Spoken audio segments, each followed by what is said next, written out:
Oh, all right. Sorry about that, everyone. I had to delete some videos. I didn't realize I was on there. So, thank you for showing up. My name is JD Calderon. I'm the writer and creator of the Oswald Chronicles. And please hit like, hit subscribe, share out the video. This is Indy Comics Displayed, and I've screwed it all up. But here's Rob Multari. Hey, JD. Because it wasn't clicking away, live. Not even paying attention to. No, it was like it didn't go live, and I was like, and it was telling me I there was not enough storage. I had to delete a couple of the old videos. I was like, what the hell is this? Amateur hour. Technology, man. Yeah, I know. All right. So, Rob, please introduce yourself. Well, I am Rob Multari. I am the creator and writer of Nightwolf and Snowpaw. I'm self-published through Lone Wolf Comics. And, tonight I am the co-host with the most and ready to rock it with JD once again. All right. Let's bring on one of our other sometimes Coco that we may allow to ask a question tonight. We don't know yet. No, I have the most, Rob. I have the most. We all know that. I guess it depends on what most we're talking about. It's right. Fair. It's fair. It's very fair. Tom has the most cat ears. There you go. That's right. That's right. Yeah. All right. So, Tom, please introduce yourself. Tom Hutchison, Big Dog Inc., writer, publisher, art director, all things BDI. We're celebrating our 15-year anniversary this year, and Penny for Your Soul will officially get us truly kicked off with that celebration on April 9th.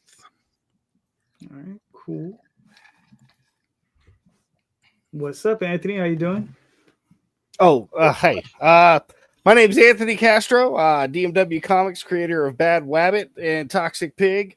And, just hanging out and doing my thing. I got my Kickstarter going. It's about halfway funded. I'm excited. All right, cool. That's Rabbit. That's Wabbit with a W? Yes, sir. That's amazing. That Washquee Wabbit. That sounds great. Hi, everybody. I'm Randy Zimmerman. Arrow Comics. Been doing this for longer than I want to count. Right now I'm doing Atlantean. That the second volume of which is currently being campaigned over at GoFundMe. I only write it. Russ Leach draws it and does just some unbelievable work.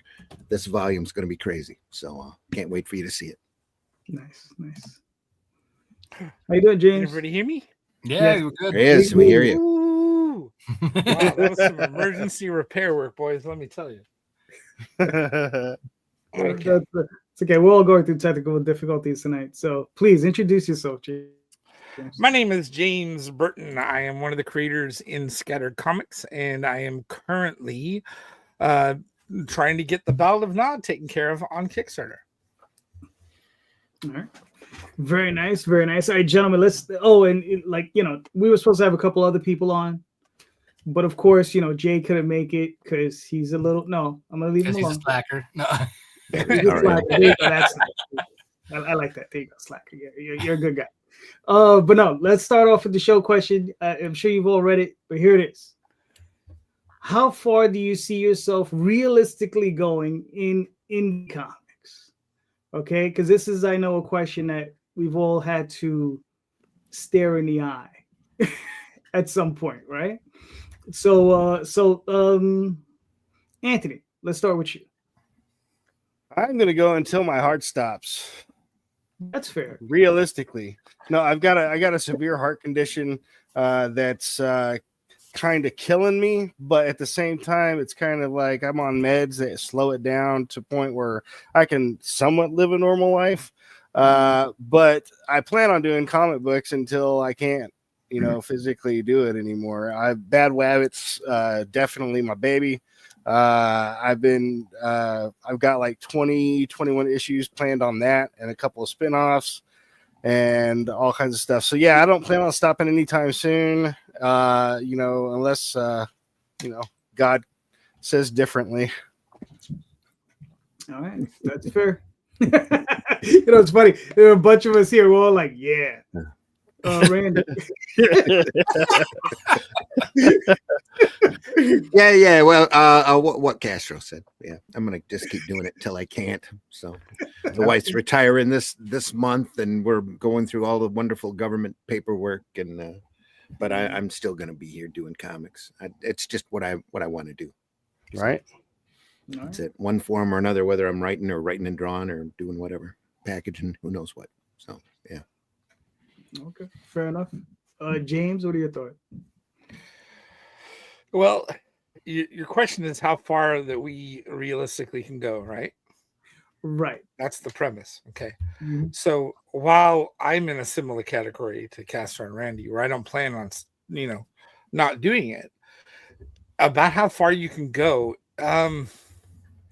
that's a combination between your perseverance and whether or not the fans like you. Now, as far as I go, I know I'm not a house style guy. I'm never going to be Dan Dido. I'm never going to be Jim Lee. I gave up on that a very long time ago because I don't draw that way. I don't think that way. And I don't tell stories that way. However, are you guys familiar with the story of Wendy Pini? Of course. Yeah, of course. Gotcha. So she's the lady behind ElfQuest. And holy crap, you want to talk about perseverance. Between her and her husband fighting with film studios over abandoned animation rights, or fighting with Marvel and winning, and fighting with Marvel and losing, and then having DC come back and helping them. Dude, it's a huge roller coaster. And like Castro and Randy said, they just didn't stop until they were ready to. And even then, they still came back. The way I look at it is this.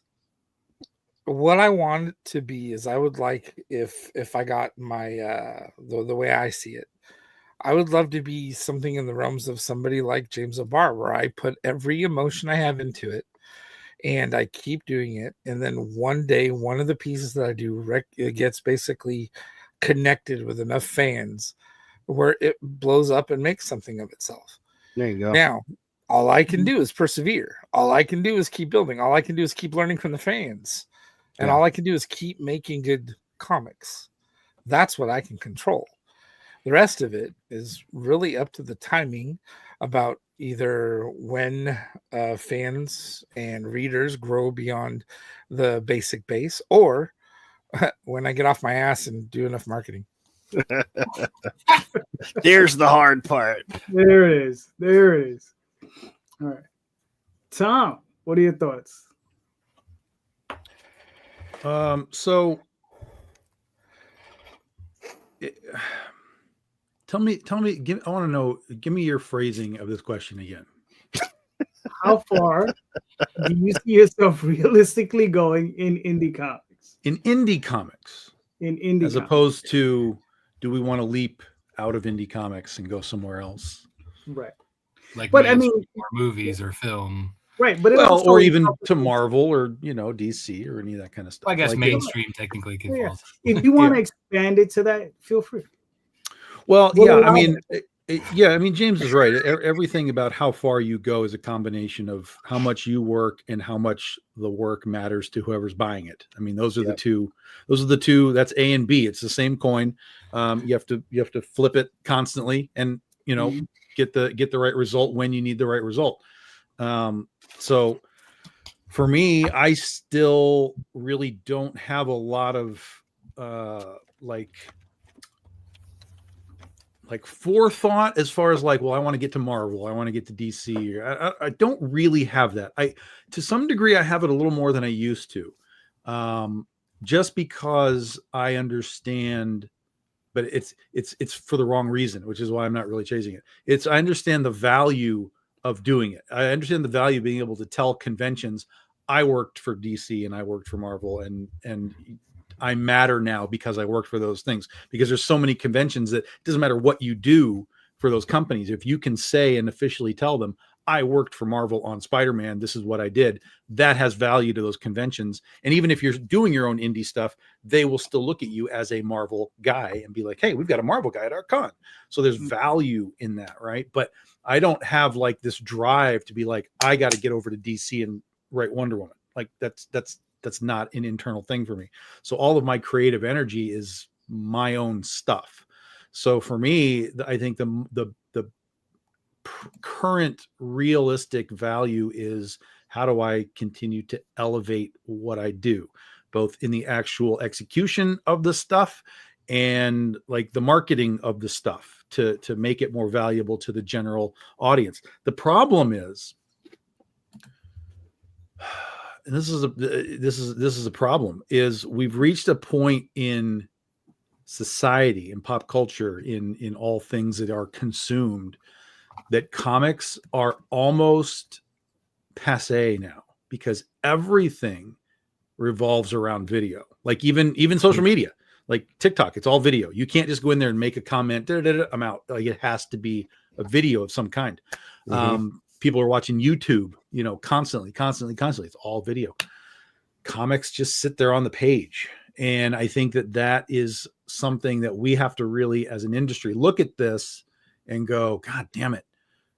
Maybe the one of the next things we have to do is figure out, and I'm not talking about making like motion comics and stuff like that, although it's not a terrible idea, but it's been tried and, hasn't really worked. But I almost feel like what we do as comics, we have to add an element of it to the video world, the people that want to watch something, whether you're doing a lot of like just little mini ads that have visuals, going around in them all the time that can catch some attention, whether you're creators doing these kinds of shows so that people can see you and talk to you and, realize that you're not just the comic guy. It's also that you hate every movie. Like, that's fine. Anything that you can do to sort of almost rise above the comic itself, right, as the paper product, is kind of where we have to lean. And I think that pop culture is ready for that. They're ready for the stuff that they don't know what it is. Invincible is one of those perfect examples, right? That's a thing that nobody knew what the fuck that was, except for comic book guys.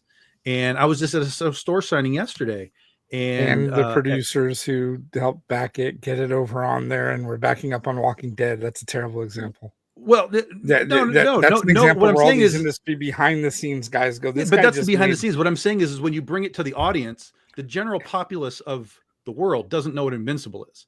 Yeah. Right. Obviously, Hollywood has their, hey, we know who Kirkman is. What else does he do? But you don't see like everything Robert Kirkman on TV right now.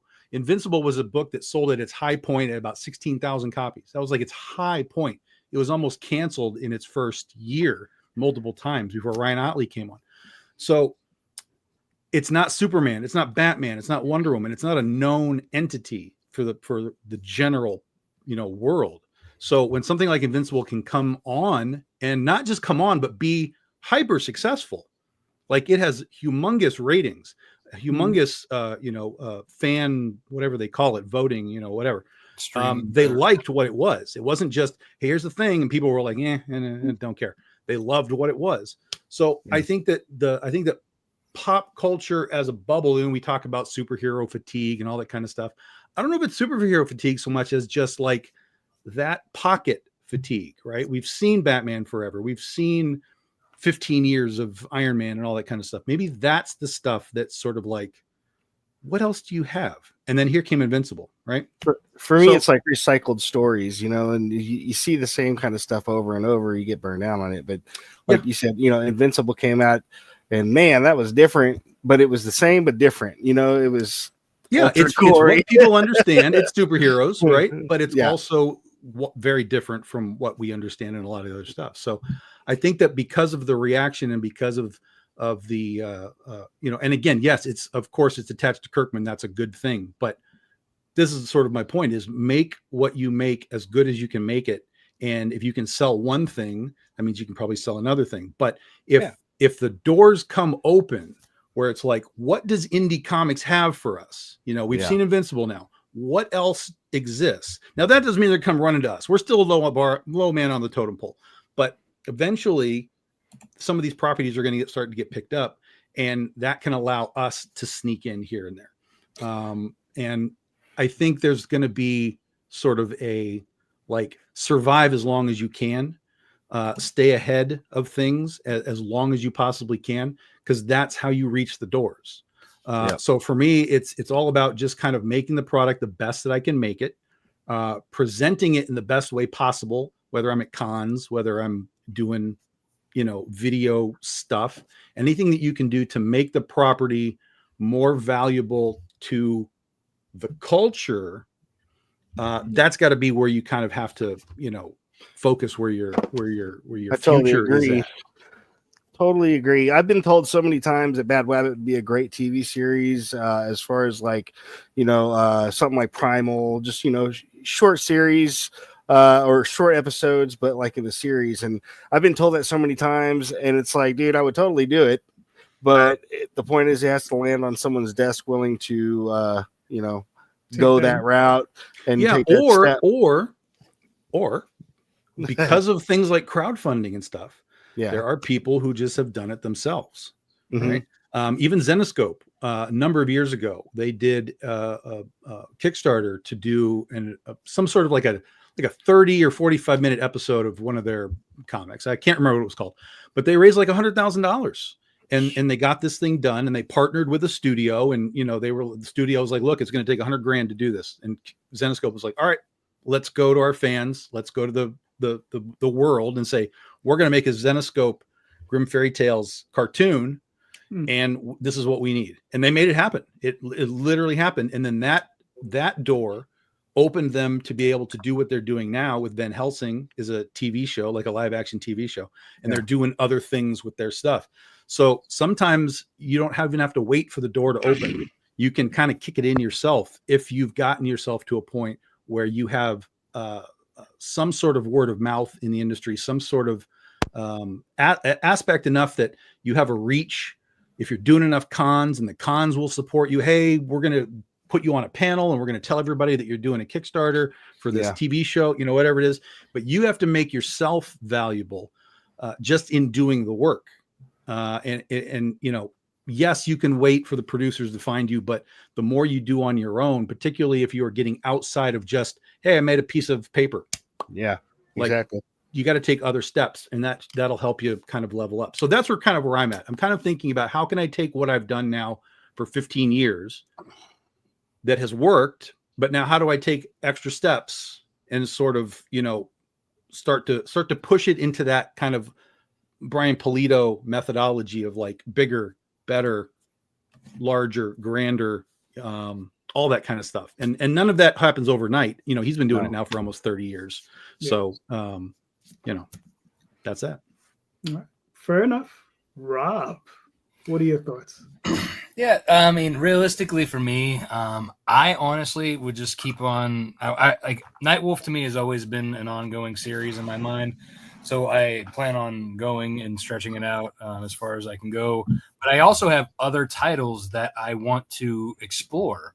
So realistically, I think, as things are kind of like on their own 2 feet, like if Nightwolf and Snowpaw can kind of live on their own funding, if you will, I'd like to be able to get onto those other titles and do more work and kind of spread out that I don't just do werewolf books,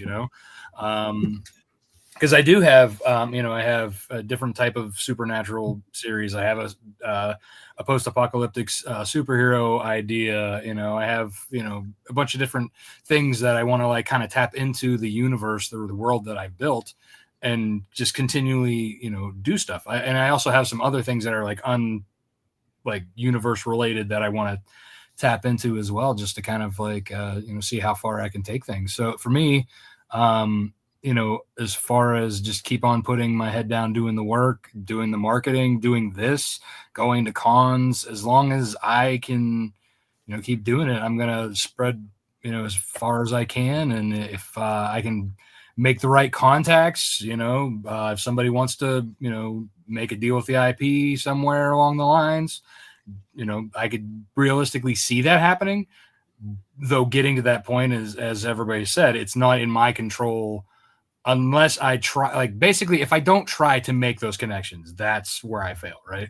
So as long as I'm still doing what I'm doing, still trying to make connections, still networking, I feel like just sky's the limit. Just keep going.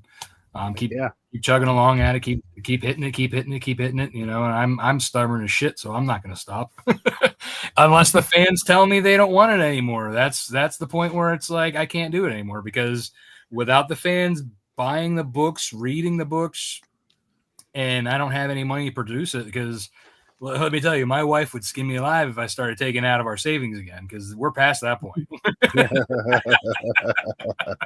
You know, so that's realistically, as long as it's paying for itself, I think at this point we're going to keep rolling. Heck yeah. Good. For myself, I've gotten to a point with the Oswald Chronicles where, I got the first 8 issues in color. I'm moving in that direction, and it's been a thought of mine to start offering it up to larger publishers. And when I say larger publishers, I mean like Penguin Random House, Ingram, Scholastic, that sort of thing. Try to go that route. See if they'd be willing to pick it up. You know what I mean? I expect to get 32 rejections, but nothing ventured, nothing gained. So so I have to try. If you don't try, you don't. 100 times exactly. You'll never know. Right. I might catch some editor, who just might be drunk or something, and they might be like, "Yeah, why not the mouse?" Dude, if Conan Vasquez can work for Nickelodeon after making Johnny the Homicidal Maniac, then there is room for those publishers to look and see the value of something like Oswald Chronicles. Yep. It's really like he's like Tom and Rob are talking about contacts. It's about working on it, doing the contacts, and doing the storytelling and you can't let any one of those things die. Yeah, we're really, when you look at some of the other more famous examples, like Conan Vasquez, he's really become a storyteller, not just a comic book guy. And when you look at other guys like Jim Henson, he wasn't just a puppeteer. Oh, yeah. There's all kinds of other opportunities, but they have to be built off of our backs, built off of our effort, built off of our hustle. And part of it is, like you said, hey, you know what? I think this can work with another publisher. Let me go and take it to them. Let me do that with them and see how far I can take it that way. Let me take it a different way. The medium of independent comic books, I think, is kind of a misnomer, because it's really just a stepping stone into other things. Nobody just makes an independent comic book and like stays there forever, unless you're Crumb, and Crumb's crazy as hell. There's going to be those outlying examples, but for anybody who wants to do anything and be successful at anything or any one thing, once you get to that one thing, you have to kind of choose how you're going to parallel into something else, or you kind of stagnate and just stop. So I think one of the reasons why everybody here has talked more so about their effort, more so about just continuing working, is because they don't want to see an end. They don't want to see a pinnacle position, because that's not what it's about. It's about, I love doing this. It's about, I love telling stories. In many of our cases, myself included, it's I have to tell stories, and I want to get it in front of as many people as possible. This happens to be where my skills lie, and this is where I'm starting. There are a lot of examples, if you really look into it, in all of the pop culture and all of the different types of media where they cross over constantly. I used to do storyboards for independent films. I did that before I did comics. There's little crossovers at every opportunity, and it just is about what you're going to do with the project and how far you're going to keep working on it. And like Rob said, listening to the fans, when that's something we could all do better, right? WWE is completely based on listening for when the fans cheer and doing more of it, and listening when the fans get quiet and doing less of that. And some of us take our projects and hold them quite personal and are afraid to listen to those voices. And then there's other guys where they're really good at listening to those voices. And, that's how you get somebody like Kirkman and his, undead zombie machine, letting him cross all kinds of bridges. That's true. Good point. Thank you. All right. So there it is. None of us know what we're doing. No, I'm only joking. Rob. None of us limit what we're doing. Yeah, not just that, but we're all a little crazy on this bus. Yeah. If we weren't, we wouldn't be doing comics. There we go. Rob, you're up. My question? Yes, sir.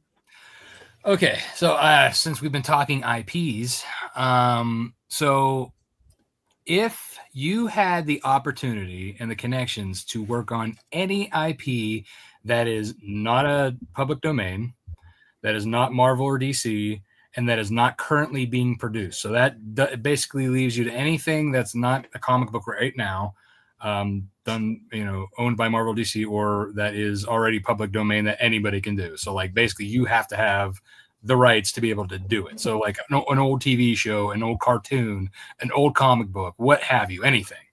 What would it be and why? Randy, you're up. Oh, write a comic off of a property. I don't know, my favorite TV show is Journeyman, which practically nobody's heard of. That's a great time loop story about a guy who keeps getting yanked back in time in order to fix little things that stop a large thing from happening. That's a great show. Only ran for about 13 episodes. Got caught in not this writer's strike, but the writer's strike before that. If you ever get a chance to find it, it's phenomenal. And the writer was allowed to loop. He knew that his time was short with the network. It was on NBC, so he was able to loop the story back around to show exactly what he was planning on doing. And I think that was pretty close to genius. I wouldn't mind doing that. Comic books, I don't know. I'm always a big space in my heart for the oddball Marvel and DC character. I made a number of pitches in my earlier misspent youth, trying to get a little bit of that out. But I've still got a supernatural soap opera I've always wanted to play with. That is very much an updating, not really an updating, but more of a modernization of the ideal that was Dark Shadows. That was fun. I wouldn't mind doing that on a regular basis, but Gene Colan's no longer on this earth, so I'd have to find an artist that could match it. A big fan of his Dracula, with him and Palmer and Wolfman when it was out. I don't know what else. Everything else is just oddball Marvel and DC characters, other than that, I'm kind of doing a little bit of everything now. So, all right. And I had no idea a year and a half ago I'd end up being, writing Sword and Sorcery, but here I am. So, too true. All right, fair enough. James, what are your thoughts? Ooh, I'm a big fan of pulp. Yeah. I love Elric Melnibone. I love old Edgar Rice Burroughs stuff. Mm-hmm. All of those do have their different rights, but a lot of them have landed in public, and are continuously being used. Like John Carter, if Disney didn't have a hold of him, would probably be my first choice. Yeah. And do the Mars stuff. But if I was going to do something that had a similar flavor, I would try to pick something like I don't know, Tanar of Pellicular, or one of those, land lost in time kind of things that is filled with a combination of sword and sorcery and alchemy and steampunkiness and dinosaurs and there's a lot of realm inside of that pulp area, things like The Shadow, things, stuff like that. But I was a huge fan of those, and I played a lot of Palladium games, and a lot of Palladium was based on those kinds of settings. So they've got all these worlds where it's a mixture of science and technology and magic and things like that, and a mixture that's about adventure and about heroes that are actually heroic and things like that. So as long as it's got a heroic hero in it that I can feel like it is going to be inspiring, I would chase something like that down. If I was searching for a public entity, and it would probably be something from Edgar Rice Burroughs. Cool. Anthony, who would you like to pick? As far as comic books go, I don't really know, but I always thought, as far as TV shows go, that Have Gun Will Travel would be a good series. If you could bring, the Western aspect to it, I think that should have. I'm surprised nobody's done it. I'm surprised nobody's went and made us some kind of black and white Western series out of it. It was a good show, and I've watched it quite a few times from beginning to end. So I always thought it was a really good show, and I like Westerns. A lot of those old Westerns are incredibly solid, really great writing, just fantastic to listen to. Yeah. Timeless too. Yeah. I mean, Richard Boone did a good job as Paladin. So, I mean, he sold the part pretty well. And I just think that it would be good to have a series where you can have one story per issue. It doesn't have to necessarily be this ongoing thing. Because that's how the show was. It was you had a beginning, middle, and end in every episode, so it was good. That's what I loved about the first 2 seasons of Supernatural. It was a different monster every week. I don't need an apocalypse every season. Yeah. I don't need that at all. I prefer monster of the week style stuff. You get a lot more creative things. It's okay to have a burst of 4 or 5 here or there that are all connected, but like Stan Sakai, when he writes, like a lot of his stories feel like they're the only part of that story. And that's kind of how it started. But then some of those characters will reappear later on, connecting the stories. But it's not that he sits down and scripts out this post-apocalyptic yokai demon hunting samurai rabbit stuff. True. All right. So, yeah, I mean, that would be my pick. All right, cool. Tom, what are your thoughts? So there's 3 things that I've actually had active talks about with owners about bringing stuff to comics. All 3 had their own unique ways of coming to an end. None of them because of my fault. The first was, and this would be at the top of my list eternally, is Land of the Lost, the old 70s Sid and Marty Krofft dinosaur show. And when I was starting to get into comics, I had talks with Krofft about that. We even produced pitch pages and sent them to him, and they were like, "God damn, this is really good." And I was like, "This is what we can do. We can make this really, really good."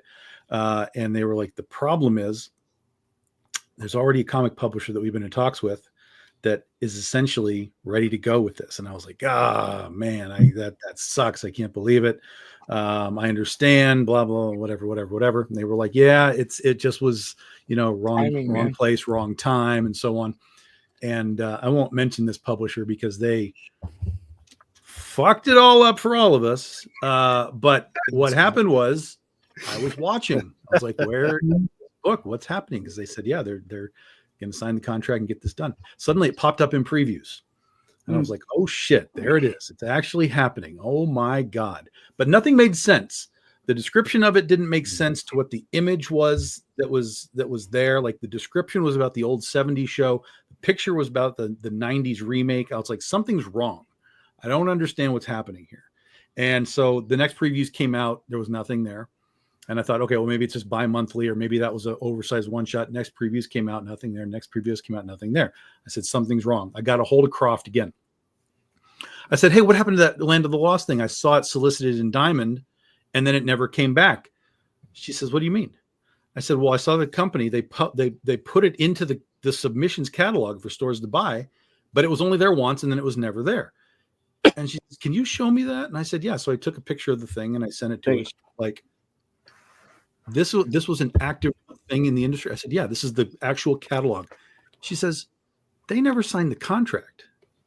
So what happened was, and this is in my brain, what happened is they solicited the book to see what kind of response they could get. They got a bad response and backed out and never signed the contract. But at that point, she was like, oh man, Sid and Marty are not going to like this. And I said, nice. So probably I need to just go away because there's no way I can step into this. She was like, no, probably not. But if something happens, I will let you know. And then that just went kaput. And then, of course, the movie came out, which also tanked. And then that was the end of all of that stuff back then. So, so that was Land of the Lost. The second one that I still would love to do is based on the Howling, the movie from the 80s. Well, it was books first, and then it became a movie in the 80s. So I actually had lunch with Gary Brandner, who wrote the books, and I wanted to talk to him about it because I kind of figured he didn't have the rights, but I figured he could take me to have the rights. And so we had a great lunch, and he was like, "Yeah, unfortunately, this is the guy who has the rights, and he's a little hard to deal with." And so I said, "Okay, well, just give me what you can give me, what you're comfortable with. I'll go to him, and we'll talk about it." And so I went and I talked to him.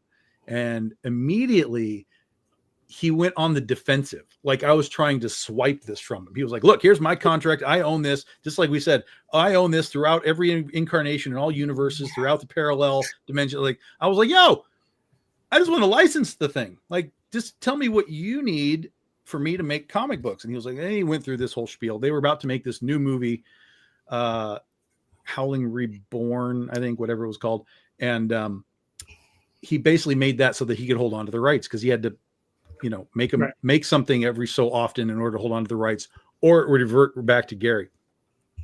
So they made this movie and it came out and it was terrible, but he still had the rights. So then he says, "So look, instead of doing the comics, what if I showed you the script for the next movie and you told me what you thought about it?" I said, yeah, I can do that. Let me do that. So he sends me the script and I read it and I'm like, I don't know, man. I don't know, but I have a solution for you. I have a way to fix this problem that the Howling has had for 40 years. And he says, "What?" And I said, "Look, the one thing that Freddie has and Jason has and Michael has is Freddie and Michael and Jason. Like they're there all the time. The Howling is just a series of unconnected films that the fans are like, okay, it's another werewolf movie. Who cares?" So I said, all you have to do is at the end of this film, I won't get too deep into it. I didn't sign an NDA. I could tell you anything I wanted, but anyway, at the end of this movie, there was an opportunity to basically indicate that this story, which would have felt unconnected, was part of the Quists connection, which for those that don't know, the Howling, the Quists are the werewolves from the original movie. Mm-hmm. So I said, all you have to do is put the Quists in this piece right here, and you immediately connect it to what all the fans know and love and want. And he said, "That's the smartest thing any one of my writers has ever told me." And I said, "I told you I can fix this." And he said, "Yeah, but we can't do it." And I said, "What do you mean?" He says, "Because MGM still owns the rights to the original movie, right? He owned the rights to the books. They own the movie. So his concern was, even though the Quists are in the book, they're also in the movie. So if he were to put Quist in that scenario, his thought process was that MGM could hold him up in court long enough for him to lose the rights." And he was like, we can't do it. We can't do it. We have to just make the movie without it and retain my rights." And so we started to butt heads on that. And I was like, "Dude, and so that fell apart. And then of course it ended up being a comic book from Space. Yeah. Space Goat Comics produced just a absolutely nonsense. What the hell is this 6-issue miniseries? It did have a cool Brian Stelfreeze cover that I liked, but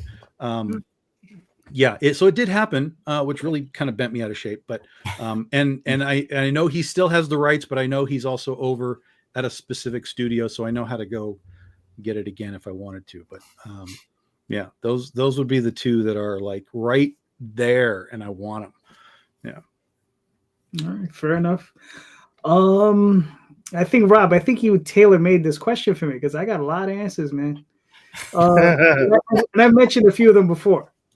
So Americomics was a big thing when I was a kid. So Captain Paragon is one of those characters I'd love to get a hold of, and I would there's a 4-issue limited series, and I would just pick up where that last issue ended, because I know they continued the character, and I think they killed him in Femforce or something. I don't even know what happens, but I would just continue it from that point. The other one is Phase 1 Phasers by Vic Bridges, also Americomics. Dragon Force, which was Aircell, and that's where Dale Keown premiered. Man, you are in the weeds like Jay last night, man. Yeah, you are in the weeds. Oh yeah, and then the really big one I'd love to get my hands on would be the entire library, all of the damn characters from Neil Adams Continuity Comics, and actually write some good books for those characters. including Skate Man. Well, that's not part of the library. Oh, okay. Yeah, like that was mystery. like an ad thing that he had done, and they just made Oh, they it just stuff. doctored Yeah. it in. Go get it. Go talk to the estate and go get it. And I'll write Valeria. And, we'll be fine. Valeria Shebat. Yeah, Yeah. I could do that.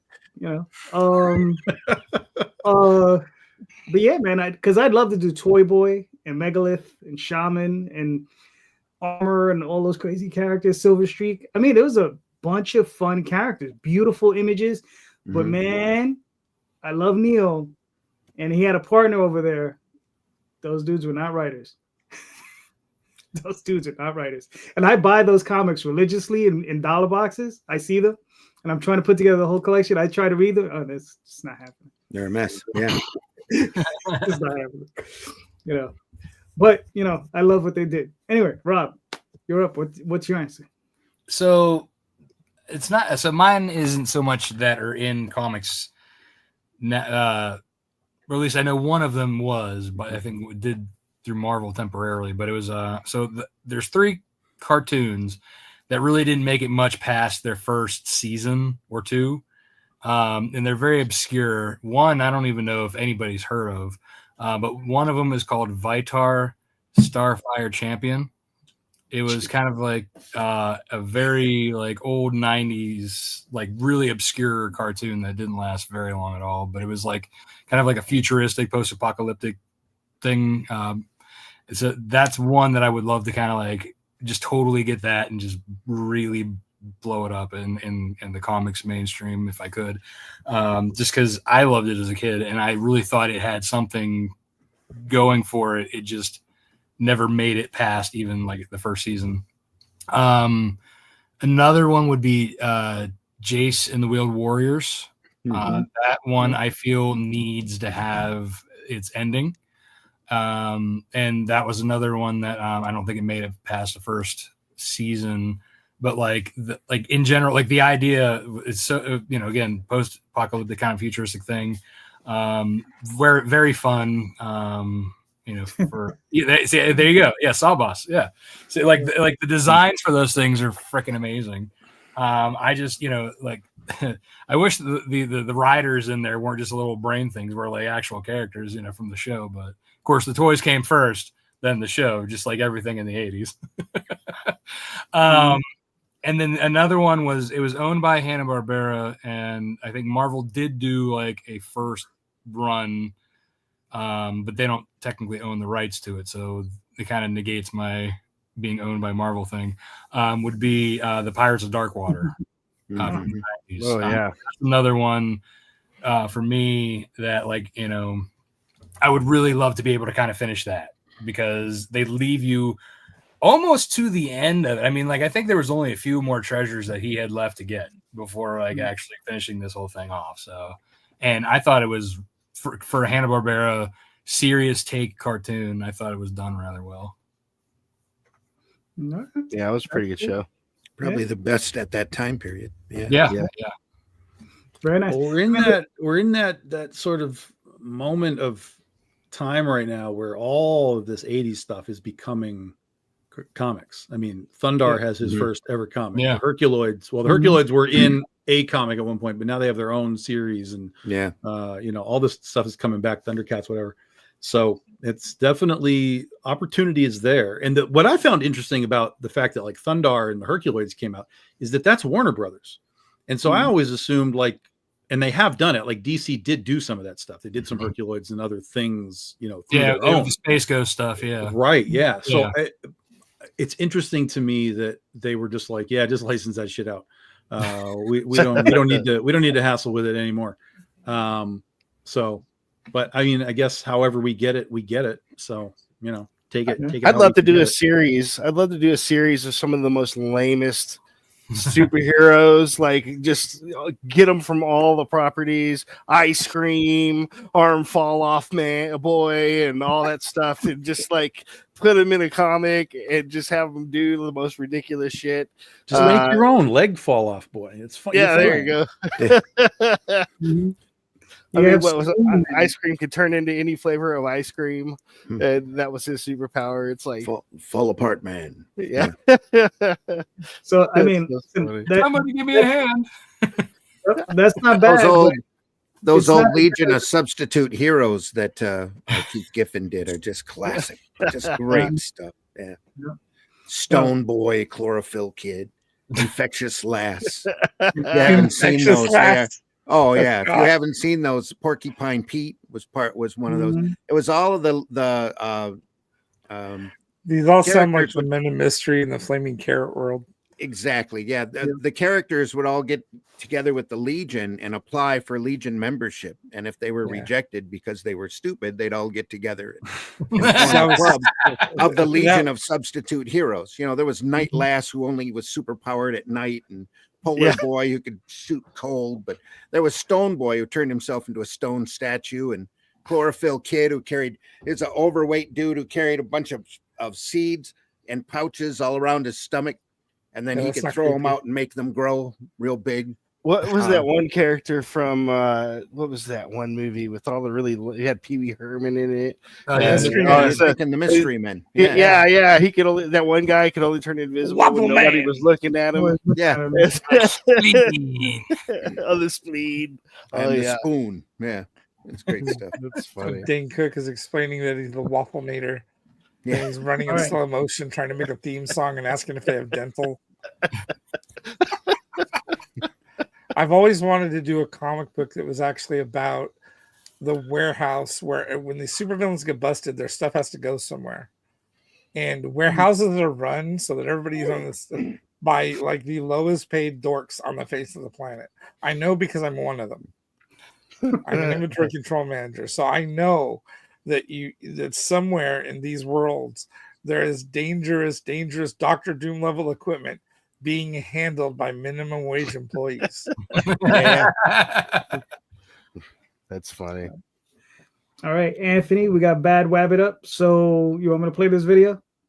That's completely up to you. It's mostly a music video, but it does show you a lot of the internal pictures, and I got a section in there where it shows some really good reviews. But I mean, that's up to you. Well, let's see it. Let's see.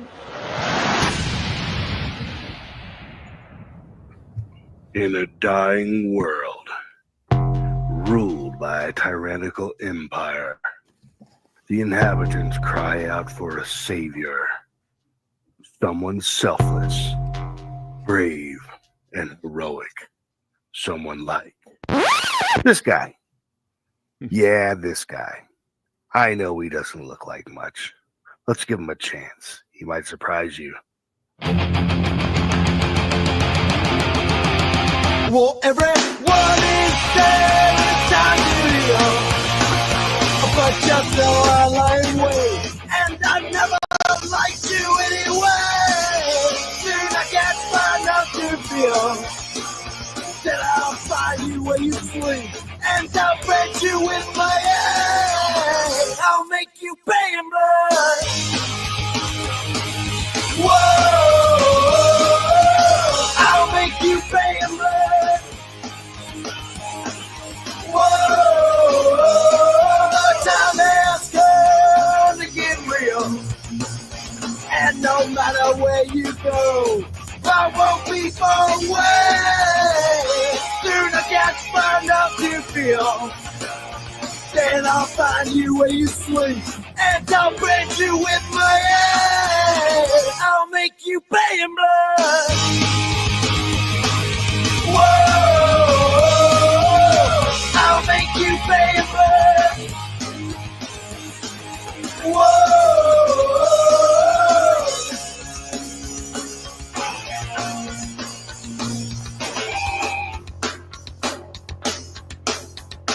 Well, everyone is dead, it's time for you. But just know I lie in wait, and I never liked you anyway. Soon I catch fire enough to feel. Then I'll find you where you sleep, and I'll break you with my head. I'll make you pay in blood.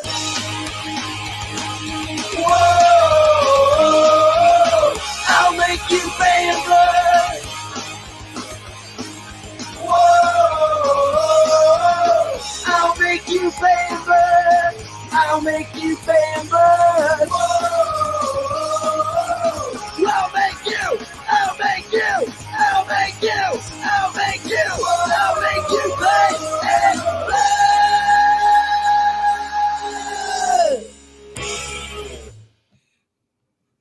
All right. Cool. I actually know that band. They're awesome. Nice. So they let you use the music. Oh yeah. He said that you can use that as Bad Wabbit's theme song if you want. I was like, cool. So Nice. there it is. Now, Bad Wabbit is a post-apocalyptic dystopian world where basically humans have destroyed the planet, polluted it, nuclear wars, toxic waste, and over years and years and years, animals have evolved to be anthropomorphic and taken on some human traits, because there was a point where humans and them were side by side, but humans died off because they can't handle all the radiation and stuff. But he's a drunk. Basically, he doesn't want, he's a drunk who just wants to be left the hell alone.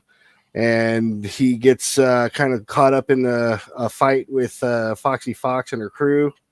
And because he can fight and knuckle up really well, she thought he would make a good addition. So she shanghais him. She shanghais him and his friend Toxic Pig.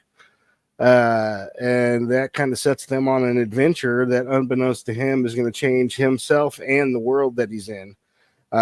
So it's very much a redemption story, and rediscovering yourself, because he's got a very traumatic past, and we get to see a lot of it throughout the series. And we get to see the past of all the characters. I want everybody to be kind of like emotionally invested in these characters, not just have like this linear two-dimensional character, So it's been ranked number one multiple times. It's like I said, a lot of people said it could be definitely a good series, TV series or something. So I mean, it doesn't suck, is what I'm trying to say. It doesn't totally suck.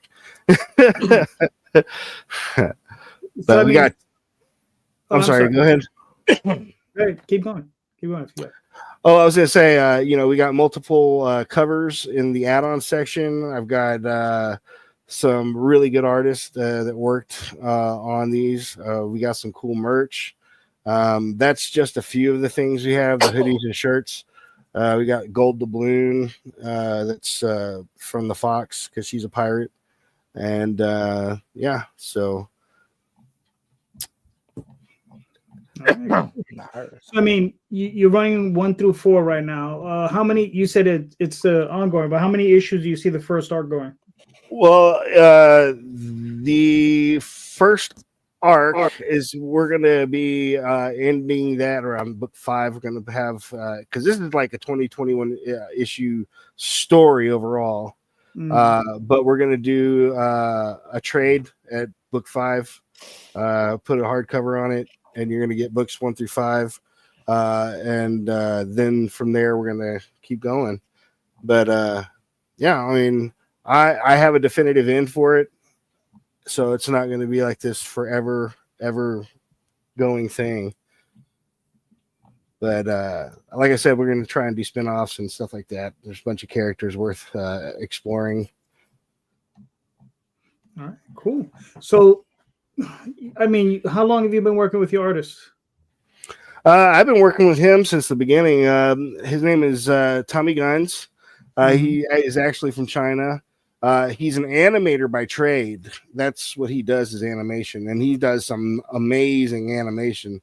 And he already agreed that if we could complete the entire series, get all 21 issues published, that he would love to do the series, the animated series, and he would do it himself. So that would be kind of cool to have a series animated by the guy that actually draws the inside of the comic book. But again, money.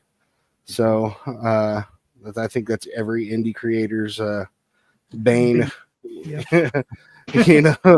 So but we're halfway funded with 18 days to go, and we were almost halfway funded on the first 6 days. So it's been trickling in, but I have a good feeling about it. I think it's going to work, and we'll get it out to everybody. I got a deal with somebody. They already said they wanted to carry it in their store if this funds. That would make it 5 stores right now. So it's crucial. We're just going to hit it hard and get it funded, man. You just got to keep plugging at it. I mean, listen, you got a little hustling to do, but that's what you're here for. You know, hustle. Yeah, Right? exactly. So everybody, go check it out. Go back, Bad Wabbit. So you got I 18 promise you more won't be videos. disappointed. There you go. Nice, very nice. I like it.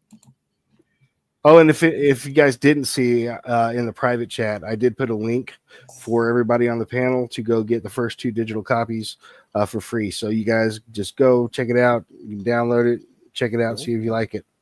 And if you do like it, yeah, back the Wabbit. Back the rabbit. But right now, before back in the rabbit, we got the Atlantean. Randy, Yeah. you want me to play that video? Yes, absolutely. Absolutely. Sums up everything real good.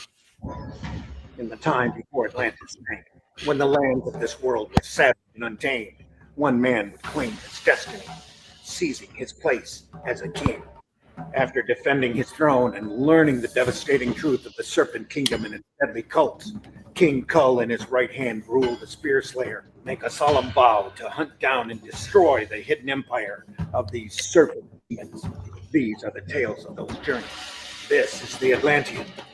Tales inspired by the brilliance of Robert E. Howard, featuring his first barbarian characters as introduced in the pages of his classic tale, The Shadow Kingdom. Each volume contains beautifully painted covers and around 50 pages of original black and white art and story, featuring classic sword and sorcery adventures you don't want to miss. Join us on these epic adventures. Sign up now for news with the email list at russleach.com.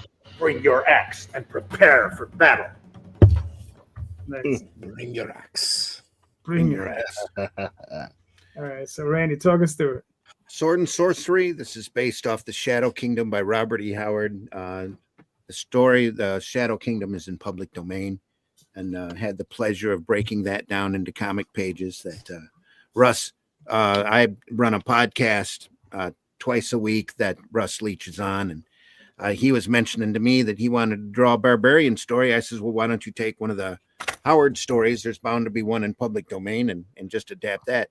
And he went, why don't you find me a story, break it down, and I'll draw it? And I said, okay. So we ran with The Shadow Kingdom because it was really the one of the only few stories of Howard that was really in public domain. It's the first Kull story, just as he becomes king of Valusia, finds out that his kingdom's being overrun by a race of shape-shifting lizard people. Has to wrap his head around all of that and be king at the same time. Well, we had so much fun doing that book that Russ wanted to continue it. Settled on the name The Atlantean in order to avoid any kind of trademark entanglements. And we're continuing the Kull and Brule from the Shadow Kingdom, and the other characters created there, and the characters that are in Howard's public domain stories, and we're taking them and continuing their adventures onward. It's almost like a on the road series, as Kull has found out that his world is infested by these snake demons. He's going to go track them all down because they tried to take his throne from him to start with, and he feels that they just all need to be eradicated, and Brule's traveling with him. So it's damn lizard people. Yep, exactly right.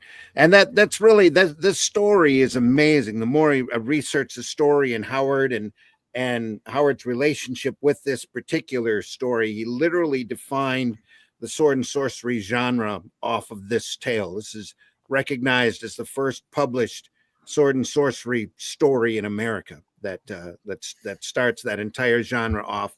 So it was a great jumping point off for us. It was a little, not to say a little, but it was very intimidating trying to come off of a Howard story with an original story that was Atlantean one. But I had a little help from Charles Santino, who had a plot idea that he pitched my way for another story involving young Kull, which really sparked the story that was in Atlantean 2 in this current campaign. And I'm really happy with the way this turned out. It's very pulpy, moves real fast. There's a lot of action. There's a lot going on and a lot of story in it as well. And we're going to keep the pace up now and just keep going. Russ wants to do about 3 books a year and just keep continuing it because he's having so much fun. And I'm having a lot of fun putting everything together for him. And like I said earlier, I had no idea I'd be writing sword and sorcery, but there it is, and it's been just a learning experience. It's been a lot of fun. All right, cool. Very And nice. Russ's artwork just keeps getting better and better as he gets I was into gonna it. say Russ is good to Yeah. begin with, but yeah, like every time I Yeah. see one of his new pages from here, it just It's looking awesome. Just constantly stunned. Yeah. And I'm not just saying that because I wrote it, but Russ is just getting better and better all the time. He's a big fan of those old Savage Sword of Conan books. So the books in black and white with gray tones. It's set in a magazine format with a square binding. And we're just going to keep doing, album after album until folks don't want to read them anymore. But there's so much more going on off of this. I've got issue 3 completely plotted out. Issue 4 is completely plotted, but not totally scripted. I know exactly what's going to happen in the story, and I've got a good start for volume 5. So we're just going to keep going along with this. And with this campaign, we've got a couple of get-on tiers where you can get Atlantean 1 and 2. Though you don't have to have them, they're all meant to be individually read stories that are just kind of strung together by common circumstances, and again, building off of the Shadow Kingdom. And then farther down, you can get a fantastic full-color hardback version of the Shadow Kingdom as well as Atlantean 1 and 2 at a really good price. So each book, it comes with a print. There are original sketches offered from Russ. There's original artwork because Russ does the inking on this book completely physically. And like I said, it's just amazing. So stunned and I feel real lucky to be on this project. And just ecstatic over the way that it's turning out. All right, cool. Listen, it looks, I back all these, so I like them. If you liked 1, you're going to love 2. Yeah. It's just, I think 2 is such a huge step up in the writing and pacing, finally figuring out what we're supposed to be doing and just kicking it right off. So 1's really good too. It's a real good yarn, but 2 just really, really kicks out the walls. Right, and then cool. 3 is going to do even more than that. We're going to start building on top of what we've got now and bringing in characters that'll pop in and out of the different stories. And, who knows where it'll go. Now, right now, we've got Red Dragon out of Brazil, translating it into Portuguese, and I believe it's Centurion Publications out of Denmark that is translating it into Danish. Oh, nice. For us as well. Sure, these just stabby. Yep, exactly. Russ's requirement for number 2 was he wanted to draw breasts and blood. And then I got that little plot. There's a young Cull story intermixed into number 2 that fit in so well. It really used it as the main plot device for the entire issue, and we build off of that in Shadow Kingdom. And really good. Yeah, the little young Cull stories from Charles really kicked off the issue real well. All right, cool. Well, you got 105 backers. You got 12 days left. Yep. You're on Fund My Comics, so everybody go check it out. Please. It looks awesome, man. You guys always knock it out the park. So working real hard on it. A lot of it's Russ. Well, the majority of it's Russ. I blame Russ for all of it, actually. Right. I've done an editorial where I say it's all Russ's fault. He dragged me into this, and look at how great it's going. So, all right, cool. Really proud of it. So, James, do you want me to play this video? I enjoy watching it.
Cool. Very nice. So, James, how angry is your brain? I'm sorry. So, how angry is your brain? Very, very, very, very angry. Got That's a nickname from childhood. Yeah. The Ballad of Nod is a story about a little girl and her teddy bear at the basic core of it. But the little girl is suffering loss. She has lost her dad to cancer, and all that sadness, all that regret, and all of that fear and pain is basically bringing nightmares in from the dream world into her real world. And every night, that teddy bear Patches, he faces them and he fights them back into the darkness so that she never even knows. Until one night, the biggest, baddest boogeyman in the mall comes into their world and drags him all the way back into Nod. And then Faye has to make the decision to either stay where it's safe or face the nightmares on their terms to get back the person that she loves and stop the loss from reoccurring. All right, cool. Now, is this the first issue? This is the first issue. The story is scripted for 6.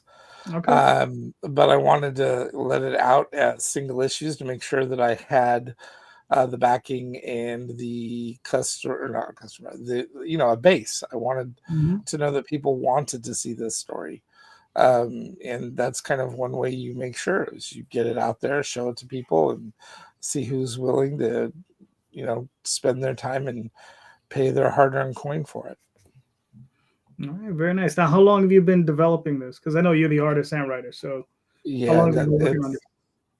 Let's see here. Camille, Faye is based on my daughter, and she's about to turn 18. And when she was 3 or so, I had gotten over cancer, and I was going back to work and dealing with things. And at the same time, I had this beautiful toddler, and she was asking me questions. She wanted to know why I was so sad. I had just lost my grandfather, my mother, my other grandfather, and then finally I lost my father. And that was back when she was 3, so 15 years ago. And it turned into, I didn't know how to explain it to her. I didn't know how to cope with my feelings. I didn't know how to explain what I was going through, much less I barely knew how to be a father. My parents sucked. They didn't teach me crap. And so while I'm trying to figure all that out and not screw my kid up, that's kind of where I started telling my kids these bedtime stories that were based on their grandfather's childhood, my childhood, and eventually it turned into these stories about Faye going into Nod and fighting nightmares with her teddy bear. Patches, the teddy bear in the comic, is based on Camille's teddy bear. She has a teddy bear named Patches. Is he like this one, all beat up and tore up? Yep. Nice. Cool. The story I tell in the book is literally how we found Patches. My wife was having surgery in this hospital, and the hospital had multiple gift shops, and one of them was closing down. And they'd had a bear on their shelf for years, and he just never sold. And I went in there and I bought the bear. It comforted my wife, when she got out of surgery. Camille wasn't even born yet. And then I had to take her to her sister's house to help her recover while I went back to work. The bear got put on a shelf in her den and sat there for about 6 years. Wow. And then Camille, when she was just about 3, found this bear sitting on a shelf in this den by herself, climbed up this radio cabinet and decided this was her bear, and then tugged him around with him everywhere. So he's still in her bedroom right now. Awesome. Nice. Very nice. Yeah, man, this is pretty awesome, man. All right, so you got 57 back, 82% there. Yeah, 6 days ago. I don't think you're gonna have much of an issue getting there. A little bit of hustling. I hope not. No, I think we've had a lot over the last 4 days. We've had about 5 backers show up. a couple of them have gotten one or two of the bigger packages. Like one of the rewards we did is we're making pajamas that look like patches. Wow, that's cool. Nice. I have a heat press and stuff, so we're going to be using transfers and things like that to, dolly up some pajamas and the things like that. There's somebody's already taken the one where I was going to draw somebody into the story, where they're going to get their own like 4-page mini story. So cool. Yeah, there's a couple of cool things I'm really proud of, but I tried to make sure I kept everything under what I could control. Mm-hmm. And use as little third party to do anything as possible so that nothing got slowed down or. Yeah, that's the best way. Yeah. I had to learn my lesson on that on my first Kickstarter. I kind of slowed everything down pretty hard. So I'm super excited we got a project we love, dude. I worked so hard on that. JD, you've seen my other campaigns, man. I always try and I never get it with Damage. Damage never gets projects we love. I think it's because the characters are so sarcastic and so like they're such jerks to each other that I don't know. But I tried really hard to make sure I covered all my bases and brought in some beautiful artwork, some really good rewards, and I'm really proud that we got that reward stamp. Yeah. I mean, listen, how they pick it, I don't know. Because I'll get it on some Oswalds. Some Oswalds I get it. Then they'll skip me for 2 or 3, and then I'll get like for 4 in a row, and then I'll get skipped. Wildly arbitrary. We got it one time of all things. We got it on our Ursa Minor project. I was like, "What? Right. Why are you picking this of all the things we've released? Like, how is this the one?" It's so bizarre. Yeah, it is. But I don't know much about those rewards. Do they add them onto your thing with themselves, or they send you like an email saying you got picked or what? Yeah, no. I never got the email. Yeah, we got an email saying, "Hey, you're a project that we love," and then it just put up all the graphics, however they want to display that. Mm-hmm. I wish I found that. I looked all over. I actually noticed halfway through the campaign that I had the little heart on the bottom. I was like, "Oh my god, I did it!" Yeah, right there. All right, very nice. I mean, it's looking awesome, man. I mean, it's really, really good. It is. I'm really proud of the work that's been done. Kira has been a great help writing it, and I don't know. I'm really proud of the work. A lot of the feedback I've gotten has been like a lot of people have connected with it emotionally, which is, as a storyteller, that's probably what you really, really want to go for. Is you want a reaction, you want an emotion attached to it, you want somebody not just to say, "Oh, I thought it looked pretty cool," or "Hey, having a giant kaiju fight with a teddy bear, that was great," just whatever about the moment. You want them to say more than that. You want them to say, "Oh, that this thing touched me. This reminds me of my dad. This makes me wish my mom was still alive," or "I used to have a teddy bear just like this," or I don't know. I wanted to make sure I was able to touch people on an emotional level in that story, and I think it accomplished what I set out. All right, cool. I got this other campaign from the Slacker. I mean, this guy. Slacker. Slacker. Rob, do you want to say the video? Yeah, it does all the talking for me. I love stories about anti-heroes and supernatural beings like werewolves, vampires, demons, witches, zombies, and more. The Nightwolf is the comic book series for you. Nightwolf's unique take on theology and mythology encompasses elements of horror, magic, fantasy in a modern setting. Hi, I'm Robert Multari, the creator and writer of Nightwolf, as well as the founder of Lone Wolf Comics. It's been my dream since I was a kid struggling with attention deficit disorder and dyslexia to be a comic book creator because comics have helped me learn to overcome my disability. Born into an outcast breed of werewolves known as the Monokai, 18-year-old Rodney Marcelli is reluctantly thrown into an ancient war between good and evil in today's world where the line has been blurred. With the help of Snowpaw, the pureblood Monokai, Rodney must learn to master his newly found lycanthropy and mysterious kinetic energy power that only he possesses. Rodney must fight the Dark Covenant in order to avenge his friends and family and to save the girl he loves from the master vampire, Lord Malice.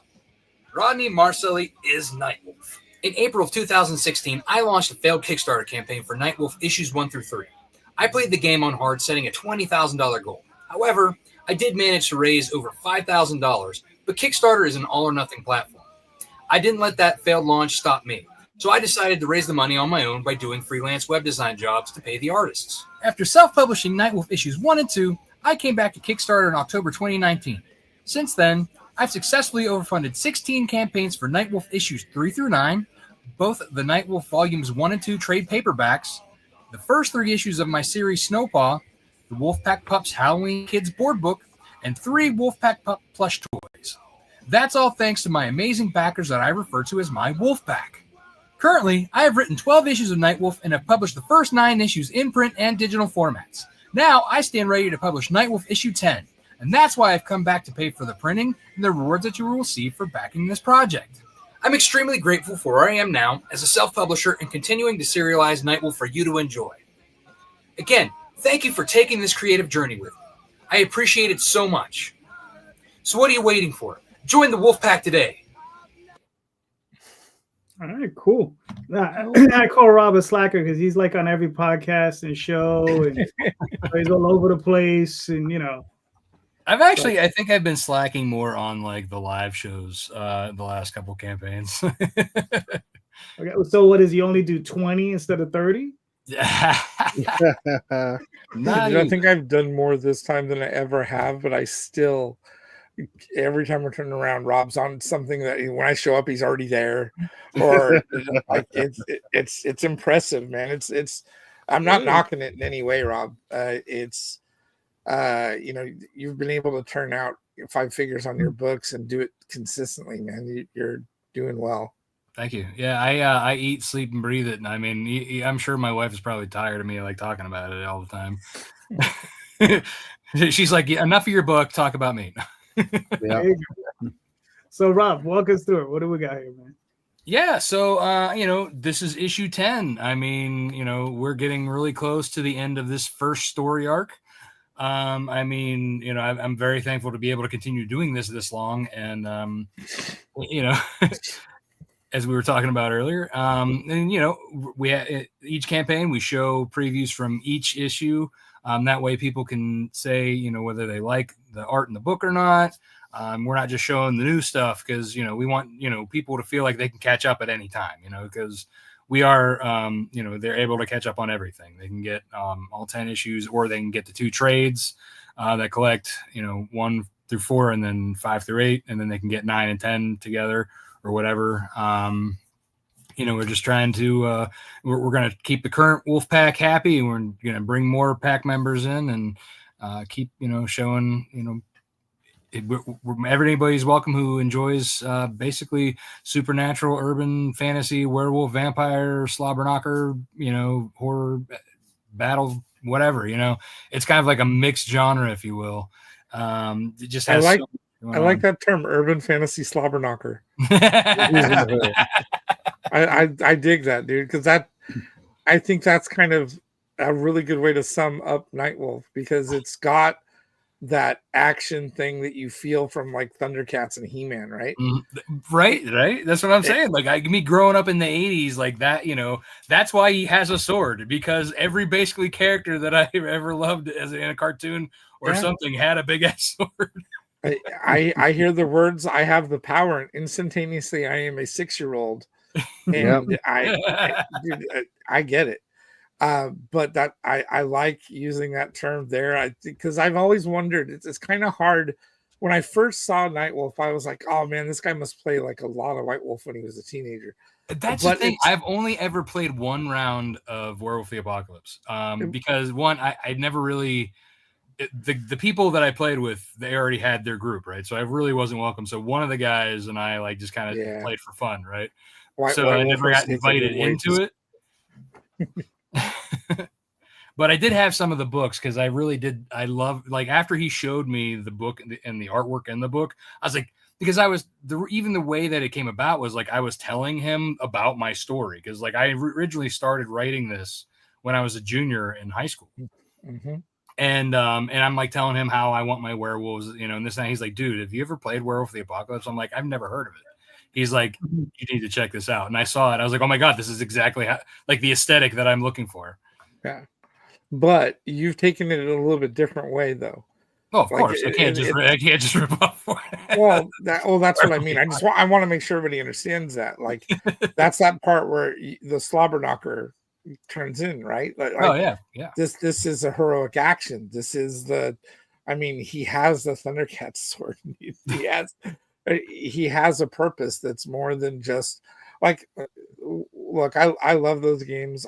I loved them when I played them. I loved watching other people play them, but they were very nihilistic. They didn't have a purpose. And well, there was a purpose, but it was mostly like saving the earth from like these demon toxic things, essentially. Yeah, but in the cycle, it would just repeat itself. Yeah. This is more of, you have a hero, you have a point, you have a story, you're going through it. You've got other characters branching off and doing other things. This feels like this feels like you like Thundercats. You're watching that. Oh, by the way, here's Silverhawks. Oh, by the way, here's it feels like that when you're reading Nightwolf and you see all your other shoot off books and stuff, and the art is always energetic. That's one of the things I love about your books is there's always energy going on. Thank you. I appreciate that. All right, cool. So I didn't even have to talk much. James did it all for me. James did it for you. Good endorsement. Very nice. But yeah, I mean, Rob, you have the endless scroll. I have a lot of stuff. What can I say? You have a lot of stuff. I mean, yeah, I'm like, oh, wait. You do have a lot of crap, dude. Yeah. It's good though. I mean, I know you do a lot of shows, so yeah. I'm sure it does nice to fill up the table. Well, that's what's funny about this too, because like this is a shorter campaign than I'm usually running. So this was like 15, 16 days. Typically I do like 22, 23. So I'm actually cutting it a week shorter because the week that it would have ended, I'm gonna be going to DC for AwesomeCon, and so I'll be in the car like Thursday night, and it ends like the next day at noon, and I'm like, well, I got to bump it back a week. I can't, and I didn't want to go a whole another week. Gotcha. So I was like, I'm going to experiment with the half a month campaign and see how that goes for me. I like doing them in that 2 week, 3 week kind of window. 4 weeks always feels a little tough to get through. Yeah, like the Dead Zone, especially like lately, I feel like the Dead Zone's gotten really, really like dead. Tough. Dead. Yeah. I don't want to say dead because it's not completely dead. Yeah. But it's still like, you could see like the first 2 days you have your spike, right? And then you have like these little like little plateaus, and then at the end it comes back up again. So like I thought, okay, well maybe if I just cut that out a little bit more, because this is the opportunity to actually do that, we'll see what happens. I don't know. Part of me is like, maybe I should have let it go another week. We'll see. Yeah. Listen, mate, you're doing great. You already met your goal. You got another 4 days left. So, I everybody pile on. Go get some wolf books. Very nice. Yeah. Thank you. It's looking good. All right, real quick. I'm going to throw up my Dreamweavers. All right, so we're down to 13 days. We're really funded. About 53. Dreamweaver. What's funny is I really like that song, but no. I have a lot of covers here, a lot of various different artists, a lot of sexy covers. I have the 2 original covers, which were done by the original artist. His name is Matt Lunsford. This is a book I did back in 92. It was like one of the first books I had ever done. And it was 48 pages. It's remastered, recolored, relettered, and we did the whole thing. And I just wanted to re-release it. I want to finish it. We only got to issue 3 in the initial run. So Matt and I have gotten back together, and we're going to finish all 6 issues. So the 3 issues are done. This is the first issue. It's in color. It's based around these are 3 of the mystics or the Dreamweavers. And what it is they're 4 kids who like to play role-playing games, and these are their role-playing game characters. Whenever they go to bed, these characters come out and they inhabit their bodies. What they don't know is that these bodies are actually people from other dimensions. There's another group that actually hunts demons, and that's one of the issues they're having. On their world, there was a huge cosmic battle between some entities, and they ended up shredding the walls between realities. So their demons starting to seep through. And the Dreamweavers are there, and they're trying to stop these demons from entering their reality. So there you go. And it's 48 pages. It's cover to cover, 48 pages. And That's a lot of pages. Yeah. We were crazy. So this has another 13 days. So please jump on, buy a book. Matt would appreciate it. I would appreciate it. Thank you so much. You help us out. You're the only one here that doesn't have their goddamn title in their image. Oh, Son yeah. of a bitch. What? Sometimes I do it. Sometimes I don't. All right. I mean, he doesn't even have. We've had this talk so many times, JD. I know. Branding. I know. All right, so that's for issue 1, right? So you're can do. You said you're up to 3. So are you gonna release 2 and 3 consecutively after that, and then get to 4, like have 4 done? After. Well, you got. Well, see, the thing is, this is actually a catch-up campaign because I had already released this like a few months ago. Oh, right. So this is a catch-up campaign, and then after that, issue 2 will come out, and then we'll do a catch-up campaign for that, and then we'll do issue 3 catch campaign, and so on. It is just like I'm just gonna keep throwing them out there until people stop paying me. Well, that's the goal, right? Try to make it consistent. And try to get them out there. And then this is the Oswald Chronicles. This I'm launching tomorrow. Ooh. So this is what my eyes see, I cannot tell. This is a story where Oswald, you see this character right here in the dress. That is his long lost wife. And this is the story of when he actually first fell in love with her. Okay, so he explains the story, how this happened and all this crazy stuff, and how he sees her and how he's stunned because she died a long time ago in Dream, because he was an emperor in Dream and he spent about 80 years of his life in Dream, but that was only 2 weeks in reality. He was in a self-induced coma. But him seeing his wife like triggers a lot of old memories in him, and it brings him back to a time when he was an emperor and a battle mage and all these other things. And I'm finally getting to a point in the story where I'm starting to tell this story. And this story leads. This is a part of the Star Tremor story. This is 5 separate stories. This is the first story, and when that leads, that's going to set off where I end the second arc and I move into the third and final arc. So I'm kind of excited. So That's Why is there no Oswald and Ego Raven crossover?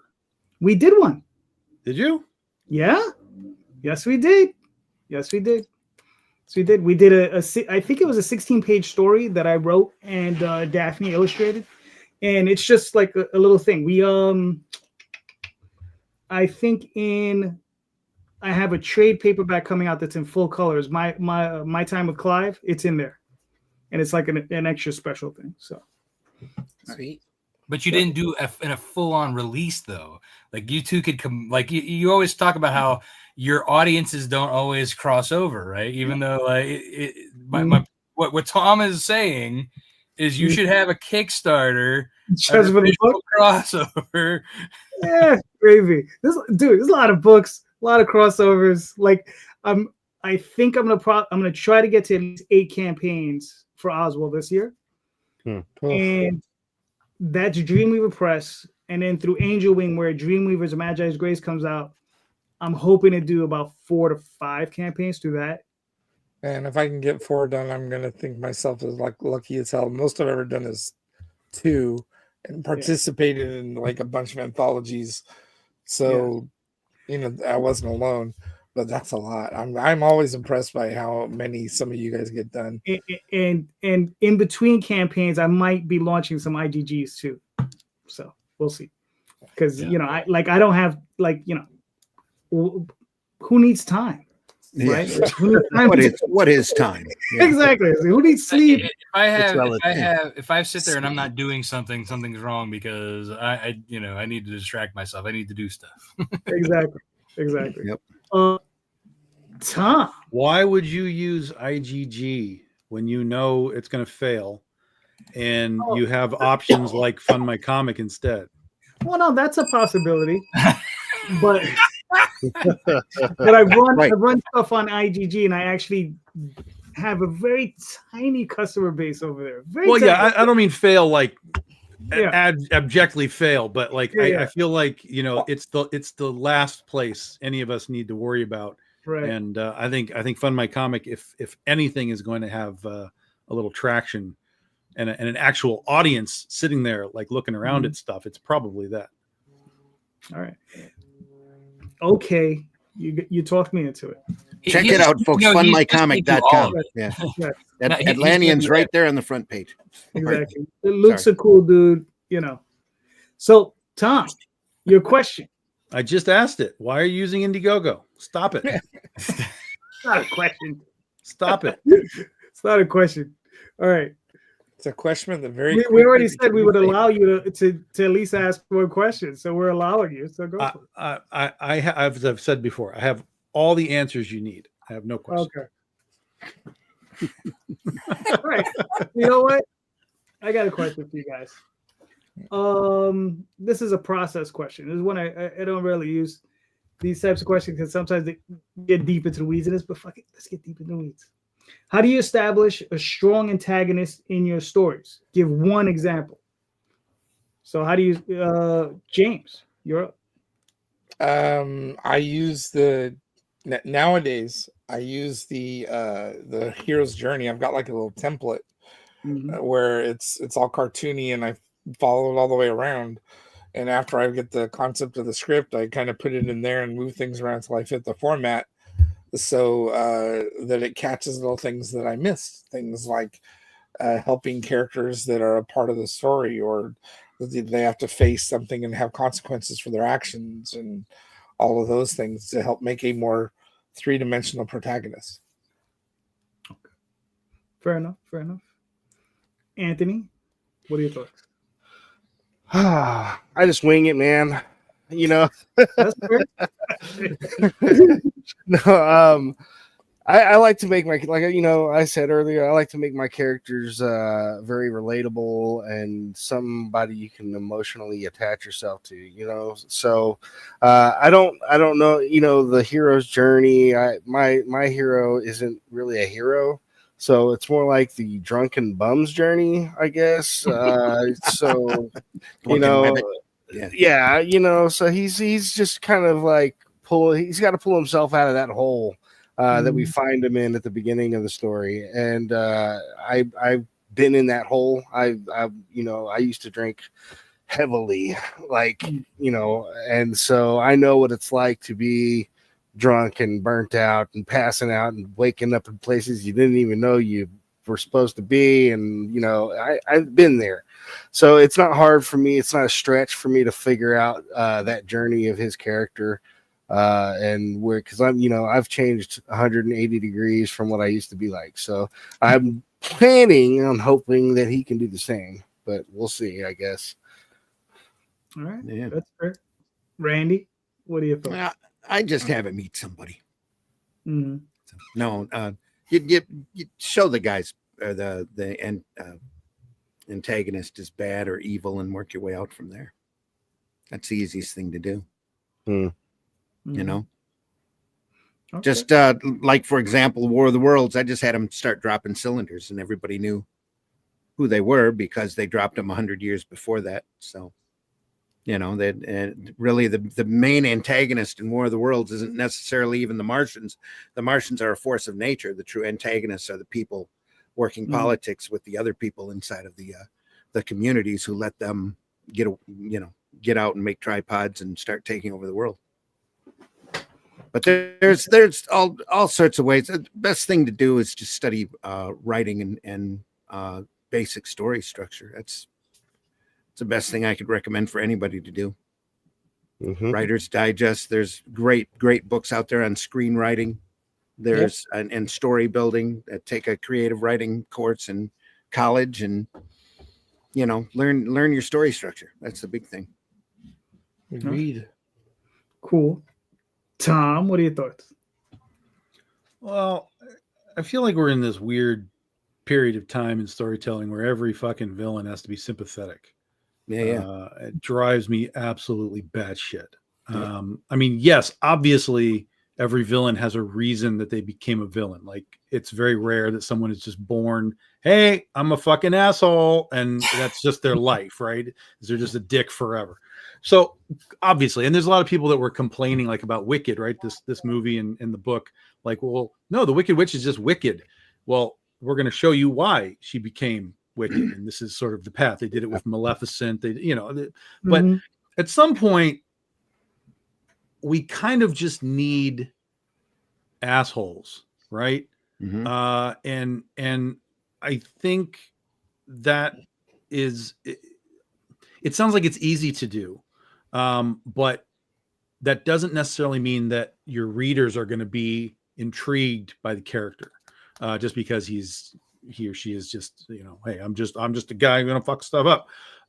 That's a guy that you can do short-term storytelling with, but you need something larger, and that sort of is just storytelling, story building, escalation of where did it start, where is it going, what's the goal of the bad guy, what's the goal of the good guy, how do they butt heads, or how does the bad guy act like the good guy, but then at the end we realize he's been doing it for himself, or whatever. So what's interesting is like one of the bad guys in Critter is Paradox, and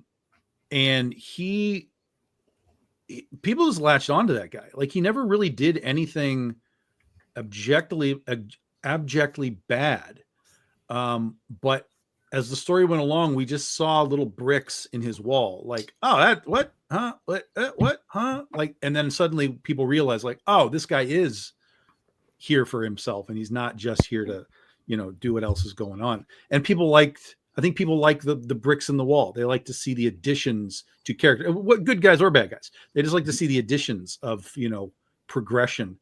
And I think that's one of the advantages to long form storytelling versus short stories, is that you can really layer the bricks over a period of time and turn these guys into really good or really bad, or crisscross them, to kind of throw people off depending on how you want to tell your story. So I don't think there's really a way specifically to be like, I'm going to make this bad guy. I mean, look at Boba Fett, right? Boba Fett doesn't do shit ever except fly into the side of a ship and die. But people love Boba Fett, right? Like this, all the guy did was stand in the background and then get eaten by a monster. People love Boba Fett. So a lot of it is design, right? Boba Fett looks great. Like his design is great. He was mysterious because they didn't tell us anything about him. And so he kind of grabbed imagination by not giving us anything other than just, holy shit, that guy looks really cool. Some villains are really good because we don't know who they are, so our mind fills in the gaps. That's right. One of the problems about the prequels is finding out about who Darth Vader was never going to compare to all the scarier versions of him that all of us had in our head for 2 decades. And I honestly think it kind of ruined his character in a way, because we liked him the way he was. We didn't need to know, like we had enough when Obi-Wan said, "Oh, your father was a Jedi," and that was enough for me. So that the actor who played him was I just couldn't believe. Well, but see, the story of Anakin is the same thing as the story of the Witch of the West. Why did the Witch of the West become the Wicked Witch of the West? Why did Anakin Skywalker become Darth Vader? There's reasons for all of this stuff. Yeah. Now, whether or not the reason needs to be told is up to whoever's writing the story, of course. But the reasons are there, good, bad, or indifferent. And it's just a matter of, again, will the readership, in the context of like a Vader or a Witch of the West, you're almost sort of arbitrarily adding things to the story. Like, we're going to tell you now what happened. And the fans will either react good or bad to that. And some of that is based on how you create the story, like what information you give them. Do they accept it? Do they reject it? And other times it's just, we don't want to know. We just want the bad guy to be the bad guy. And that's a very personal thing. Different watchers and readers will want different things out of all of that. So, so is Tom, what you're saying, that you make the good guys by making the bad guys bad? Yeah. Sometimes, like Luke wasn't really a good guy. He was just sitting on Tatooine until he was forced to become the good guy. And even in that context, he was still like, I don't know if I should go because my uncle and the blue milk, like, you know, and then, but he was eventually, they forced him because they killed aunt and uncle. And he was like, well, shit, now clearly I have to go. So sometimes the good guys need a kick in the ass to do what they are supposed to do, need to do whatever. Like that rabbit. Where other times they're completely in control. They're just like, I'm making the decision to go. It's part of the Hero Year journey. of 10,000 Faces is to Yep. deal with the reluctant hero and the motivating action that pulls the person beyond their reluctance. All right, cool. Rob, what are your thoughts? Yeah, I mean, I agree wholeheartedly with Tom. Like, it's not, you shouldn't just have one type of antagonist, and it shouldn't just be the emotional connection. You know, it should be like you know, you have the villains who have the reason, and then you have the ones who just want to burn the world down, right? I mean, look at the Joker, for example. I mean, he's charismatic, funny, he's homicidal. He, you know, it depends on also who wrote him at the time, but most of the times people love him as a villain, and he's, you know, Batman's foil to, you know, they kind of play off each other rather well. So you kind of have to have that villain, no matter what direction or how you create them, have to be able to play off of the hero rather well, or even like, you know, in cases like you don't even have to have the villain actually interact with the hero for the most part. Like, you just have to have the reasons why you love to hate. So yeah, you know, Luke and Vader don't even do anything until the Death Star trench. right? Exactly. So like, you know, for example, like with Nightwolf, like him and, you know, Lord Malice don't actually meet until the very end of, you know, the first story arc, but he knows, you know, as the story progresses, he knows of him, and, you know, the whole push, you know, the hero push, if you will. And I kind of see him as more of an anti-hero because he's doing it for selfish reasons. He's going basically, like, you know, he's kind of going for revenge. His parents were crucified in his living room, and he's going to save his girlfriend from the vampire who thinks that, you know, she's a reincarnation of his dead lover. So it's, you know, again, you know, he's not exactly going for the, you know, I'm going to go be a hero and kill this vampire, you know, like, and half the time, like he's like when given the chance, like he left in, you know, issue 9, he left Snowpaw fighting Blackclaw to the death, didn't even think about it, just was like, oh, I smell, you know, the perfume of my girlfriend, I'm gonna go off and find her, you know. So again, I don't consider him necessarily a hero, just a teenager who's thinking with the wrong head, right? So, you know, that's that to me. So like the villain, obviously he has his motive, you know, you are like kind of get what he's doing, but to me he's not even like the villain that's like really likable. Like my favorite villains are, like, for example, Blackclaw. Like, you don't know anything about him except for he's very charismatic and he just wants to fuck with you, right? So he like left, you know, Nightwolf with a, you know, a silver cut across his eye and his side, just toying with him, and then, you know, took off. You know, and then like he's the entire time that he's fighting with Snowpaw is basically he's antagonizing her the whole time. So I kind of set it up where he's the villain that you like just because he's funny, he's charismatic, and you don't know shit about him. And then the Twin Witches, same kind of a situation. Like they, you know, they're that kind of like, they're mysterious. You don't really know where they came from, what they're doing, but they have different personalities that you can, like, you know, just enjoy. You know, so again, it's just, you're setting up, the best way to set up the villains is doing it differently, not just having the same formula, but also how it plays with the story. Because if you have it where like you have this specific type of villain, it doesn't mesh with the story, then it, you know, nobody's going to want to read it. Yeah. Well, yeah, and like Invincible, right? Invincible has your primary bad guys, but along the way you also get these ridiculous guys like the Lizard League and, you know, the Elephant, and just, you know, just fun stuff that you can do these like one-off, you know, hero moments with.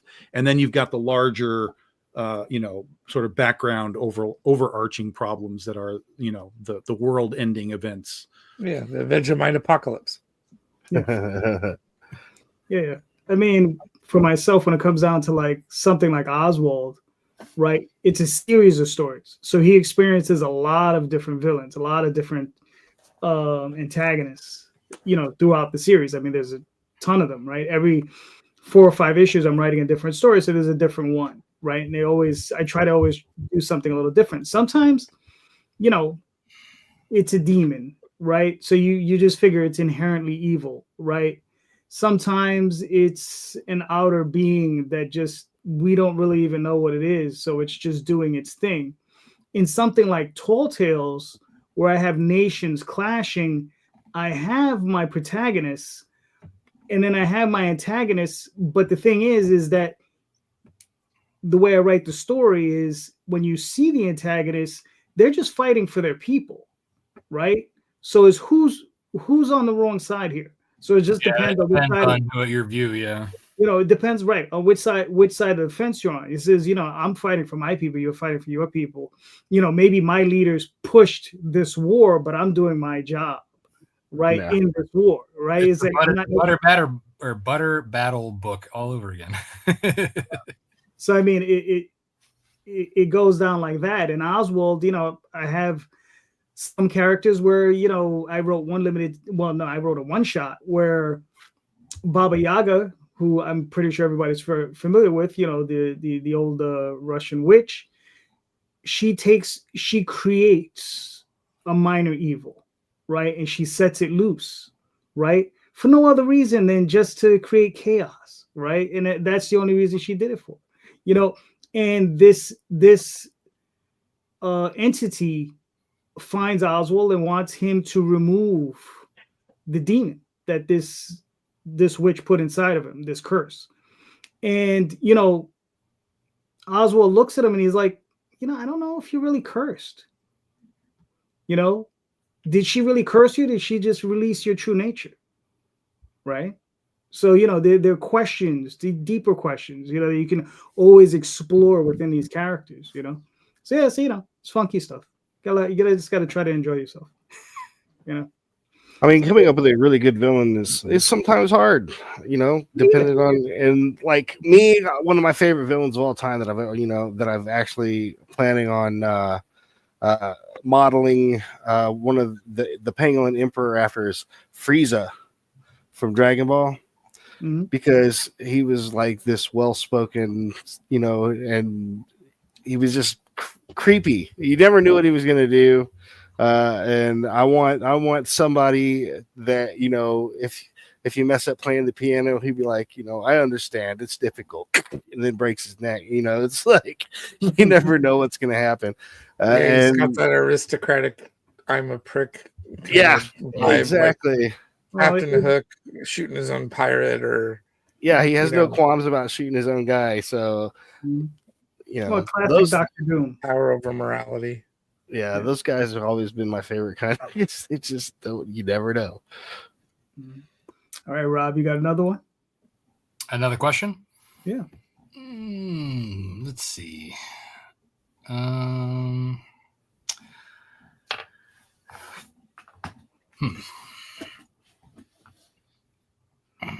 I had one kind of similar to the other one. I don't know if I should ask it though.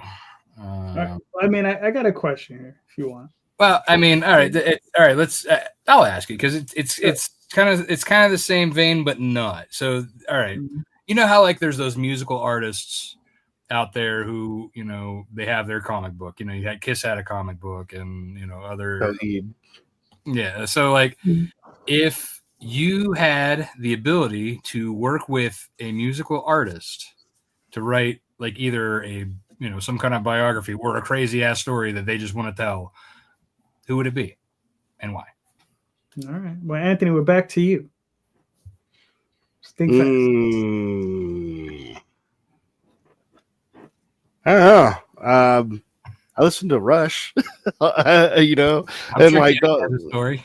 Yeah, I mean, have you read Neil Peart's books about everything that happened to him after his kid died? No. Then there you go. There you go. Well, then there's your answer. Yeah, I mean, I listen to Rush and all the old school rock and stuff, AC/DC, and stuff like that. So I would probably team up with one of them and see if they can tell me some awesome stories from the road. Maybe not necessarily public knowledge, you know, some crazy shit that happened behind the scenes. All right. That's cool. Randy, what are you thinking? I've got a bucket list of stuff that I've always wanted to do, and one of those things is to take the songs, some of the songs of Harry Chapin, and adapt them into sequential art, into comic book form, because I can see them. A couple of songs, especially, I can see them broken down already in my head. I just have to sit there and draw them out, and have other folks come in and interpret. He's a folk storyteller that was pretty important to the area. He used to pop in once or twice a year and do free concerts for the Michigan and Flint Voice. And he'd pop into an auditorium. The last time we went to see him was just like a month before he got killed. And it was just him and a guitar in front of a chair. And he sat there and sang stories. And a lot of his stories are incredibly visual. You know, you might know Taxi or Cats in the Cradle, but he's got an entire catalog of incredible work that I think would be great and easily done visually, you know, into comic book form. Other than that, I like folk tellers and storytellers that sing stories. So any of those folks, I'd just love to do an anthology book and break their already written song down into comic book pages. I think it'd be fun. Nice. Interesting. James, what are your thoughts? That's a loaded question. That's my first thought, because there are so many different great storytellers who are musicians, and that's why you see that come up so often. And I mean, you have Glenn Danzig. He's got tons of comics that he's worked with over the years. If I was going to choose somebody that maybe I felt this like kinship with, so that it would make it more fun and easier to do, I would probably want to do either this is going to kind of sound a bit mainstream, but I would want to do like a Monster of the Week style story, and I would want to either do it with either probably like somebody like Johnny Cash, where the guy's got a million different stories in a million places he's been, and a million highs and lows and all kinds of stuff. And he's in the middle of already so many different crazy stories, whether it's him fighting with presidents or him, dealing with whatever's going on inside of his family or in his own life. Somebody who's got that kind of upbringing where they stood up in the dirt and figured out their path. That particular story, whether it's him or Robert Johnson or even Elvis Presley, all those different ones, there's all kinds of stories that are like missing unless you do like some massive deep dive where you get into the visceral parts of the storytelling. If you go into it deep enough, before everybody gets mainstream, they're pretty much freaking one version or another of punk rock, where they are living on like dimes and nickels and trying to tell stories and getting screwed over and finding a way to get through it. The story itself has got so much potential, and it's repeated in a lot of different places. The other one that I would probably do is, maybe it's because I'm a huge Metallica fan, but I already did a story called Damage Inc. once. I'm sure I would love to sit down with them and have them killing monsters. I would fucking love that. I mean, they did it with Stranger Things, right? Eddie was playing the guitar in the middle of exactly the attack. Yeah, dude. Exactly. Yeah, that was epic. All right, cool. Tom, what are your thoughts? I have no connection to music in any capacity to where I'd be like, I want to work with them or use this or like zero, absolutely zero. I've seen too much. I've seen a lot of music stuff. I'm familiar with all the Kiss stuff. Like even McFarlane did like a Kiss Psycho Circus for a while, things like that. Angel Medina. Yeah. But it doesn't resonate for me at all. So I have, there's literally nothing that I could tell you that I'd be I nominate I Tiny want to Tim work with for that person to do this thing all your stories are great. I love where you're coming from. All of that makes sense completely, 100%.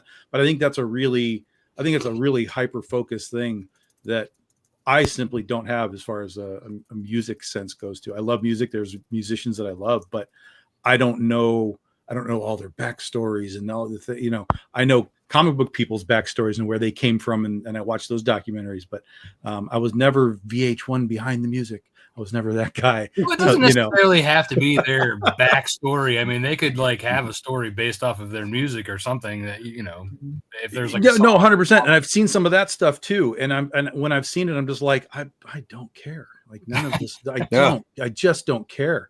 The closest thing that we did in that context with music was when we did our first Goth Day book, and we introduced all of our kind of characters into this goth universe. We wanted music. Music was a key piece of the storytelling in that story. And so when I worked with CB Zane, I told him, I'm like, look, as we go through this, there are going to be points in the story where music is sort of like, ambient and happening in the story. And I want to use musical notes as the design of the panels of the pages, so that it's not just like we're adding it like text or whatever. Like I want to actually create the panel to be musical notes. And that was a bitch to figure out how to do that. And he and I were back and forth trying to figure out how to make these things. And finally we got it. And I think it came out really, really cool. So we did kind of incorporate music through that storyline, which was awesome. And I think it was really fun to do, really, really creative. And he did a great job. But I think that'll be the closest thing that I'd try and touch on as far as that goes. Mm-hmm. Cool. For me, and this one's probably like pretty obvious. Probably somebody like Rob Zombie, something like Dragula or Living Dead Girl. I think when you listen to those songs, they give very specific images and very weird, horrific. Because he's directed movies, and if you ever seen any of his movies, you could tell. The sort of thing he's into. So I keep hoping that DC would get smart one of these days and do a Phantom Stranger TV series and use Rob Zombie's song to kick it off. I think that would be incredible. Yeah, but that's something that I'd be interested in, because that's the sort of horror that I could probably really get into. Like really deep, really dark, nasty. But yeah, so Rob, answer your own question. What do you got? So I'm sad that, obviously Coheed and Cambria, they already did their own series, right? That's the whole thing, is that Claudio, when he wrote the lyrics and the songs, they basically tell his story, and he's tried several times, and I think he's landed with Boom. Has been his long-term situation. So I'm kind of sad that I didn't get to play with that. Another one that I would have loved to do would have been Ice Nine Kills' story, but they said there's this other company that basically only puts out like these kind of stories with bands like Hailstorm and Ice Nine Kills and stuff like that. I forget the name, Clover, maybe something. It's one of those newer publishers that aren't like big, but like that somehow they had some kind of a deal. But anyway, I think I would. So have you ever heard of the band Dragon Force? It's like a speed metal, like almost throwback to the 80s. But all of their songs are like 7 to 10 minute epics, really fast, but telling like tales of Viking kills and like dragons and stuff. That entire like first album I think would be fun, because like it basically does have like a very like almost medieval Viking like sword and sorcery Game of Thrones feel to it that I feel I would just love, like, because it's such a high impact, high velocity like album that like just plowing into that, like, obviously like how I do with Nightwolf with all the action and they're doing the slobber knocker. All right, that's cool, gentlemen. We made it to hour 2, so good job. All you guys are great. Thank you so much for being here. Thanks for having us. Where can they find you and your work, sir? Well, you can find me on Facebook under Anthony Castro, or you can go to DMW Comics on there. Also, there's dmwcomics.com where you can go and find copies, digital copies of my books, and basically anything else that I'm doing. I try to keep up with it. It's kind of hard sometimes with kids, but I try to keep up with it so you guys can know current events. I do blogs. I post episodes of my podcast, Castro's Comic Book Corner. I try to release an episode every Saturday. So if anybody ever wants on, let me know. You guys are all welcome. So, but yeah, that's it. All right, cool. Randy. You can find the Atlantean over at fundmycomic.com. Just go over and pull that up. We're on the front page.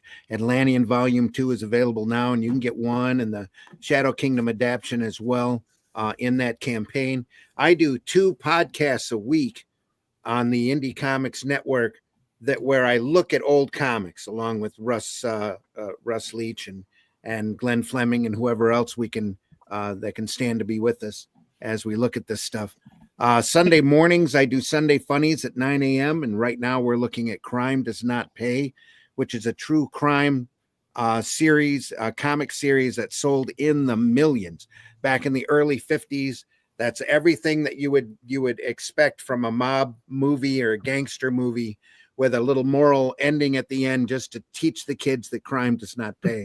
But it's got all of those old great 50s sensibilities and the just over pumped everything, like I said, everything you find in a mobster film or those great old noir movies. And then on Friday mornings at 5 a.m. we're currently looking over Weird Science, the EC series of great science fiction stories. Wally Wood, Al Feldstein, just some of the best doing some incredible science fiction stories. Was the man. Oh, he was, man. And we're right at that point where everybody's figuring out what they're doing, and every story is just something fresh and something great to look at. And we just love doing that. That's Comics by Night, Friday mornings at 5 a.m. and then Sunday Funnies 9 a.m. Indie Comics Network, Randy Zim YouTube channel, and the Comic Book Black Belt YouTube channel as well. We're over there. And then look for my stuff at Arrow Comics or type my name in at Amazon and take a look at the different offerings there or wherever, and keep watching fundmycomic.com for a lot more coming. All right, cool. James, where can I find you in your work, sir? All righty. Well, I have my website, which is angrybrainartworks.com, and I can be found on Facebook with either James Burton 8140 or searching for Angry Brain Artworks there as well, and Damage Inc. the comic. Currently, I am running the Ballad of Nod over on Kickstarter. A quick search there, or following the link that JD's got. I'm going to share a little bit. Those ones will all lead you over to what we're currently doing. But I do also have a store on the website. All right, cool. Tom? You can find us on Facebook primarily. There's our website, bigdoginc.com. 15 years of Big Dog Inc. this year. We'll be launching Penny for Your Soul on April 9th, which is a couple of days right before C2E2. So if you're going to be at C2E2, we are in small press right across the aisle from the first row of Artist Alley. So I'll be there with Jesse Wichman. Then in April, we're going to be doing a little tribute short story to the 40th anniversary of the Dirty Pair anime. So we'll be doing that right as we're going into Motor City over in Detroit. I'll see you there, Tom. Yeah. And then Traverse City the following week up north Michigan. And then we'll be in Oztravaganza, as always, in New York for the Oz Festival. Very nice. Rob? Yeah, you can find me at Lone Wolf Comics pretty much on every social media there is. Facebook, Twitter, Instagram, Blue Sky, Hive, YouTube, TikTok. Though I'm really only very active on Facebook, Twitter, and Instagram. You can find me personally at Rob Multari. Same 3 places. LoneWolfComics.com. You can check out all of my stuff there. The titles, I got a shop there if you want to catch up before the campaign ends, just to check it all out. You can go directly to the campaign at nightwolf.lonewolfcomics.com lonewolfcomics.com that will redirect you to that very long link. And yeah, you can find me every other Tuesday with this guy over here on our comic book workshop show. And yeah, check it out. All right, cool. So you can find me on Facebook, Twitter, Instagram, DeviantArt, various places. Almost every Sunday night on here, and like Rob said, every other Tuesday night. And this Tuesday will be that night. So go check it out. And just remember, everybody, please go check out the links in the show notes. So those show notes has everybody's links. All of these creators are doing awesome books. Please click on those links, pick up these books. All these creators are doing great books. All of them deserve your support. So thank you so much. And please remember, read more indie comics, especially ours. Have a good night, everyone. Thank you. Take care. See you. Adios.